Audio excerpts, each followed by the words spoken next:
FT. You know, when the news started... Yeah, some of them even said he was the one feeding me, that he was the one who made me, he was the one who did this, who did that. Look, Tinubu has always known that I'm an independent person. So when you guys went to him to contribute to the founding of the news... Yes. What was the deal? Well, I never knew him until that moment.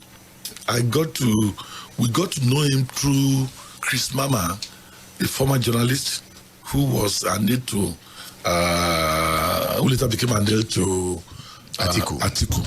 So he was the one who introduced us, and he said he loved our stance against Babangida, against Abiola, asking us to go and apologize and that kind of that. Oh, he would love to invest in us. And like many other investors, he invested in us, and we became friends. You know, we became allies. You know, I mean, if anything comes up, he'll come in and seek my opinion. He will tell you that Femi will tell you straight. He will tell you the way it is. In fact, let me give you a little story. I think in year 2000, was it year 2002 or 2001? I went visiting him on January 1 with my two sons. You know, one of them is a lawyer and the other is another accountant. And we just walked in there, and he came down, and one of the boys just shot his hand to shake him and said, is that the way you are going to greet me? I'm the governor of Lagos State. And the boy said, and so what? You want to knock my head on the ground because you are governor? He said that to him? He was 5, yes. I said, I'm a Babaini. That's his father's son. You know, that kind of, just to tell you the way he perceives me. He knows that I'm not a catawalla.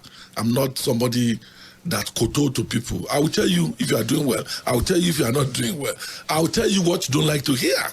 And I just put out a story in Leaders and Their Men, where, you know, when after he won, the security shows a sobriquet of what is it called now? Superman. For him, you know, there's a code they use for leaders when they're guarding you. So when they're talking about you, others will not know they're talking about you. So they give you Superman. And I went to him and I said, no, you can't be a Superman. I said, there is a way it's going to affect your psyche when they begin to see you as Superman. I said, we have to choose something else, you know, because I mean, only God is a Superman. You told him that? I told him that, you know, how old was I then? And, you know, and what did he accept your advice? Oh, yes. He said, okay, Femi, what do you want them to come? I said, let's pick Eagle. And he accepted. Eagle. So, but now he's a lion. Well, I don't know. It's not a lion. If I has moved from the lion of Bodilum. Let me give you another example. Okay. I don't know whether you want me to say it, but I think I will say it. For the sake of those who were calling me betrayer or that kind of, you know, this guy just guys who have no sense of history. He called me one day and said I should come to Ikoyi, and I went to him. I said, congratulations to him. I said, what is that? He said he has been called by a Yaradua to come and be his finance minister under a government of unity. I said, finance minister under Yaradua, you are AC or ACN, you want to go. Are you not a student of history in this country? Do you not see what happened to Bolaige? I said, you are digging your political grave if you accept that kind of job. And as we were saying that, a colleague of us entered, Rauf Aregbesola, and I said, same thing to him. Aregbesola said, no, Femi is right. Oh. That's not a job to take. And that was how we killed the idea. A businessman came in to join us. I said, you know, Femi, Rauf, you guys are too radical. This thing will benefit all of us. I said, no, we are not looking for that kind of benefit. We are looking for this man's survivor. He's our leader. Our dream for him is bigger than going to be a minister in the Yaradua's government. 9 months down the line, they will arrest him and try him, and they will finish him off the way they did to Uncle Bolaige. So your dream for him at that time was what? Yeah, it was, you know, that we wanted a leader. We all came around him, supplying him with ideas, helping him with his vision and everything. And, you know, I admire him for, you know, accepting our advice in those days. It seems both of you have come a long way. We have. So we cannot. We cannot quarrel. It's not about quarrel. It's about at a point in time, our vision. You know, taking different routes. That's all.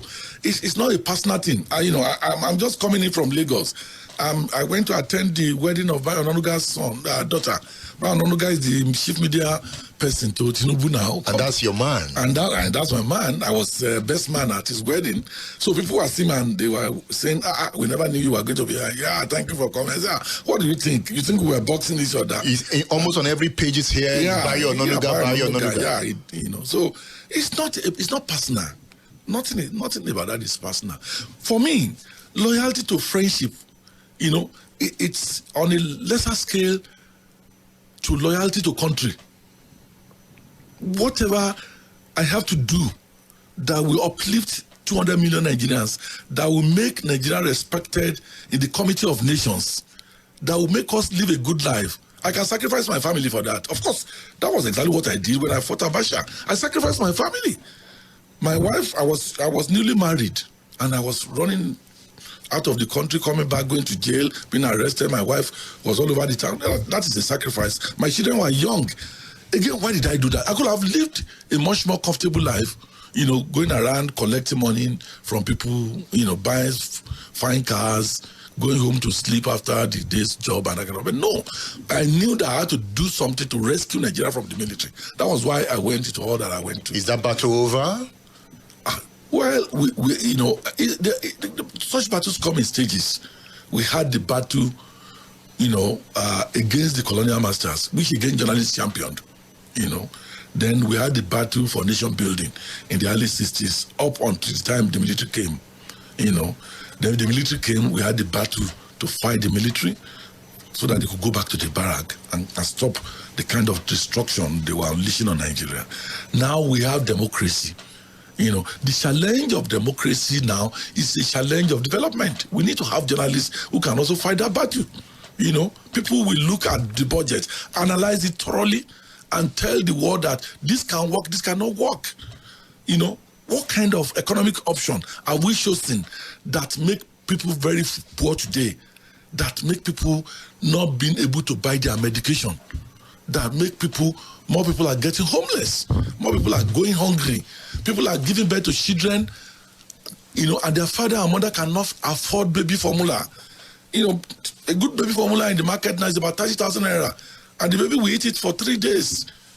And if you put a man on 60,000 naira minimum wage, and that 60 naira is just barely enough to feed a baby for 6 days. So how realistic is that? Now coming here, living in Lagos, I had to buy fuel of 100,000, 110,000 naira to fill my car. 2 years ago, I'll feed that car with 16,000 naira. So for me now, $1 million naira is just equivalent to 100,000 naira now. So these problems have to be solved. And it's an agenda we have to put before journalists in Nigeria. You can't just look on and watch this happen without posing a challenge and just allow things to go the way they are going.